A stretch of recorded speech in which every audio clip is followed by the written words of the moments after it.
Iga uyu munsi hari inkuru nshaka ko tuganiraho.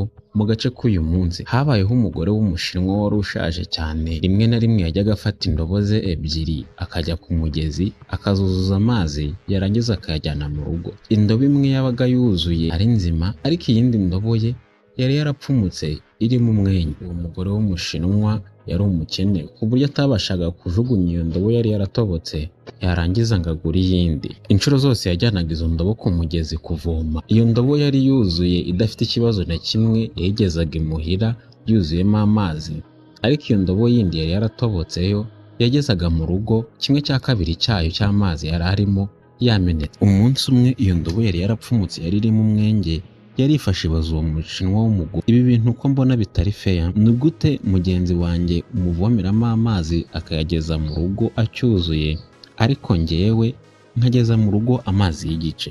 Hanyuma uwo mushinwa w'umugore arangije arayibwira ati, ejo nituva ku mugezi tuvuye kuvoma uzitegereze mu ruhande rwawe. Umunsi wakurikiyeho iyo ndobo bari kuva kuvoma bagiye muhira, yitegereje mu ruhande rwayo ibona ibiti, indabo, amaroza byakuze neza.